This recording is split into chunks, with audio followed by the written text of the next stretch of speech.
The coronavirus-induced fear and crisis has engulfed various industries around the globe, including the real estate and construction industry. Our associate, Dr. Laura Voda, talks about the current situation in the UAE. Which real estate and construction areas may be impacted in the current situation? Our estimation is that the most impacted sectors could be the leases, the off-plan construction, and in general the construction contracts, the so-called the mukwala contracts, since probably there are going to be delays in delivering the units, or probably due to the volatility of the financial system, the tenants would be in the situation where to not be able to pay their commitments towards their landlords.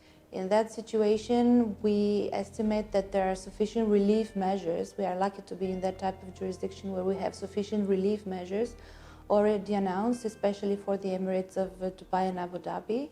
Lenience for the lease agreements, as well as lenience for the contractors. For instance, in the Emirate of Abu Dhabi, performance bonds for projects less than 50 million dirhams have been relieved for the time being. What can a person do if they cannot pay their rent?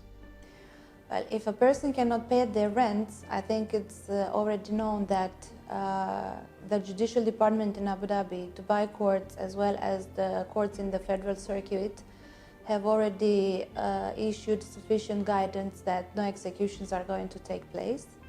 In addition to that, we know a number of landlords who gave vacation for rental payments for a number of months.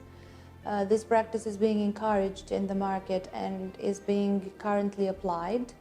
And we recommend everyone to be lenient and generous in order not to push or to be in the situation to exit deals and have penalties payable to the landlords and the likes.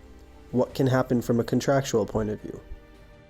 Well, from a contractual perspective, things can be comprehensive in the sense that there are two contractual routes that people would seek to enforce during these times in view of such delays. One of them would be the force majeure, and the other one would be a case of hardship, or what is called under certain jurisdictions as hardship. These two instances are different in the sense that in the case of force majeure, usually courts terminate contracts, whereas in the second case of hardship, the courts actually make the obligations to be executed more bearable to the debtor. In all situations, or in the situation created by this COVID-19 pandemics, we are on the opinion that as of now, the overall tendency is to see such delays or non-compliance in contracts more as a case of hardship than a case of force majeure. What is the position of courts in such matters?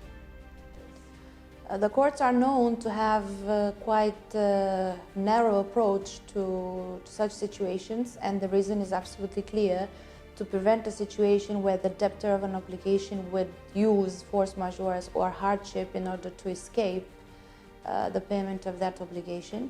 We do remember a judgment from 2011 from Dubai court where the court stated that the extraneous event needs to have a certain durability, a certain consistency in order to justify a contract to be amended, changed, or, as the case may be, terminated. So it is for everyone to know that all these instances are at the appreciation of the courts and are usually of a narrow approach. It is our understanding that the recent phenomena, the recent events, are to be considered a short-term impact, or of a short-term impact over the market. Despite that, as lawyers, we do see the number of claims or potential claims in the real estate market on the rise. Our advice for everyone would be to take specialized advice prior to launching themselves into claims, since not all practical situations are the same, and taking into particular consideration the fact that these events created by COVID-19 are to be short-lived. Therefore, hopefully, things would get back to normal as soon as possible.